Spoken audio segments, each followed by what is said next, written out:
بسم الله الرحمن الرحیم. قدرمنو شاګردانو السلام علیکم ورحمت الله وبرکاتو. هیلهمن یم چې تاسو ټول روغ جوړ او د صحت جامه مو په تن وي. زه سلیمان مومن نن بیا له تاسو سره د انګلیسي ژبې د تدریس په برخه کې همکار یم او له تاسو څخه په درنښت هیله کیږي چې خپل تیر درسونه او کورنۍ دندې مو په سمه توګه ترسره کړي وي. ګرانو شاګردانو، کله چې زه تاسو ته تدریس کوم تاسو څخه هیله کیږي چې خپل اړوند درسي مواد له ځانه سره ولرئ، لکه کتاب، کتابچه او قلم، او هر شی چې زه په تخته باندې لیکم تاسو یې ځان سره نوٹ کړئ.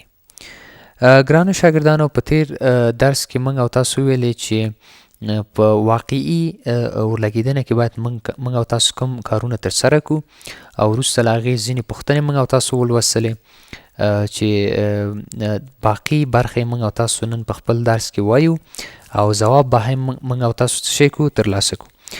ګرانو شاګردانو، راځو خپل د نوي درس معرفي ته. سبجیکټ موضوع موږ او تاسو سره مضمون موږ او تاسو سره انګلیسي ژبه ده. کلاس صنف موږ او تاسو سره 11 یوولسم صنف دی.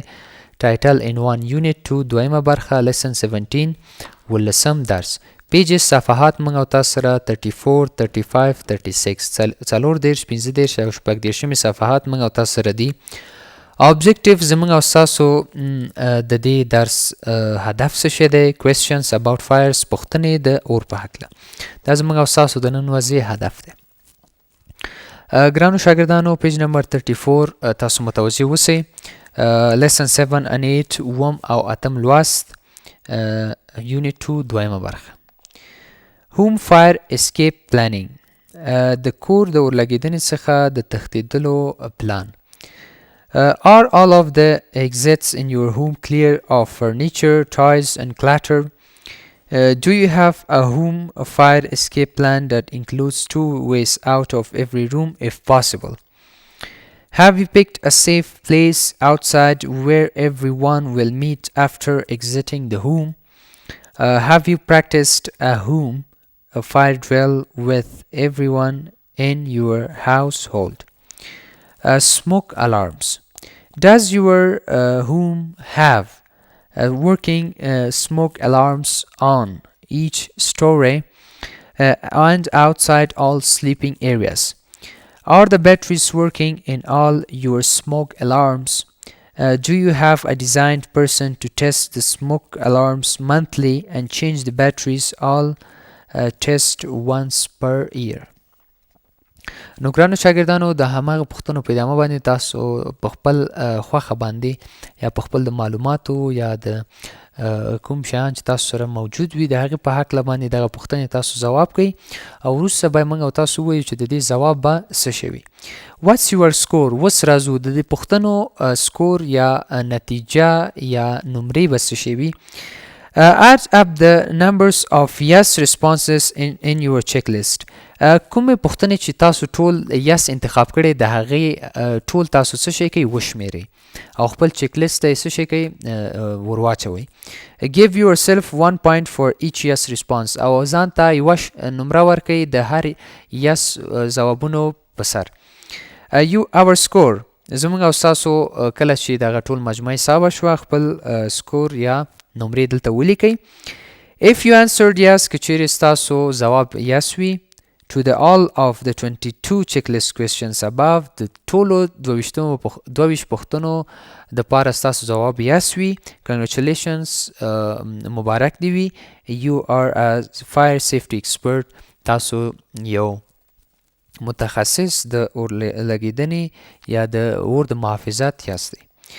If you answered yes to at least 15 questions، که چیرې تاسو ځواب د 15 پوښتنو دپاره yes وي، you are well on your way to a fire safe home، تاسو ښه یاستئ په خپله لاره د یو محفوظ کور لپاره د اور څخه. If you answered yes to between 10 and 15 questions، که چیرې ستاسو پوښتنې د 10 او د 15 ترمنځ وي، ستاسو ځوابونه د yes، you are on the right track، تاسو په سمه لار یاستئ. But there is still some work to be done، خو ځینې کارونه باقي دي چې تاسو باید ترسره کړئ. If you answered yes to fewer than 10 questions، که چیرې تاسو د 10 څخه کومو پوښتنو ته د یس ځواب ورکړی وي. There are some important changes that need to be made around your home to make sure everyone in your home is safe. ځینې تغییرات باید راشي تر څو مطمئنه شي چې هر یو کس تاسو په کور کې د اور څخه محفوظه دی. From fire د اور څخه. Revision تکرار. ګرانو شاګردانو discuss these questions with your teacher. دغه پوښتنې تاسو د خپل استاد سره بحث وکړئ. دغه پوښتنې زه تاسو ته په اخره کې د کورنۍ دندې په شکل باندې در کوم او اوس یې صرف له مخې نه لولو چې د ځوابول بیا ستاسو کورنۍ دنده ده. What should you do before you begin reading a new passage? Make a list of some ways to get the main idea of the subject before reading. What should you do when you see a word in the passage, a new word in the passage? What should you do when you see a new word in the passage? Should you read the passage silently or loud? What should you do after you read the passage the first time? Unit 3 دریمه برخه. ګرانو شاګردانو د early spread of Islam. موږ او تاسو سره عنوان چې بدلیږي. Unit 3 ته موږ او تاسو راځو. Unit 2 ختم شو. زموږ او تاسو نوی Unit 3 او عنوان موږ او تاسو سره د early spread of Islam. موږ او تاسو سره عنوان دی the early spread. ګرانو شاګردانو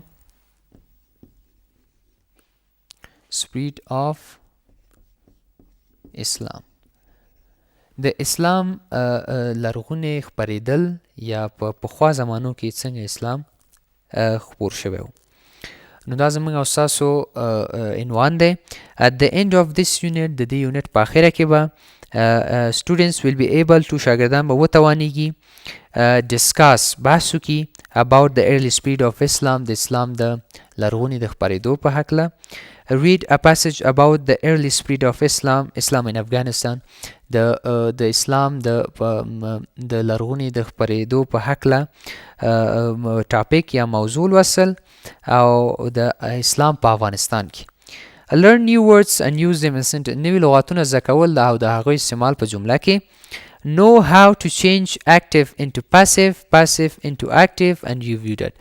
او په دې باندې پوهېدل چې څنګه معلومې جملې مجهولې جملو ته اړول او برعکس مجهولې جملې معلومو جملو ته اړول او د هغې تکرار یا ریویو کول. Write a paragraph from notes او د پاراګرافونو څخه یو نوٹ لیکل. دا به زموږ او ستاسو موضوعات دي ګرانو شاګردانو چې موږ به په دې برخه کې ولولو. همدارنګه ګرانو شاګردانو صفحه راوړوئ پیج نمبر 36 شپږ دېرشمه صفحه Unit 3 دریمه برخه Lesson 1 لومړی درس. Discussion معنا بحث.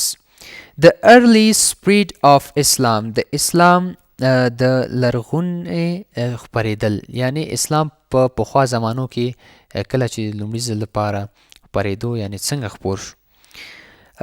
Look at the map and answer the questions. دې نقشې ته تاسو وګورئ او دغه پوښتنې تاسو ځواب کړئ. Number 1. What does the green color on the map mean? دغه شین رنګ په دې نقشه کې د څه شي معنا ورکوي. In which directions did Islam spread? په کومو جهتونو کې اسلام خپور شوی و. Can you name some Islamic countries? آیا تاسو کولی شئ د ځینې اسلامي هیوادونو نومونه واخلئ. What is the difference between Hijra dates AH and Gregorian dates AD? تاسو د هجري او د میلادي کلونو ترمنځ په توپیرونو باندې پوهیږئ. نو دغه پوښتنې دي دا زه تاسو ته د کورنۍ دندې په شکل باندې در کومه او د 15 صفحې هم موږ او تاسو د اخر کتاب کې به تاسو ته د کورنۍ دندې په شکل باندې درکول شي. Note یادښت. The Prophet Muhammad peace be upon him حضرت محمد صلی الله علیه وسلم and his followers moved permanently from Mecca to Medina in the year which began in the 622 AD.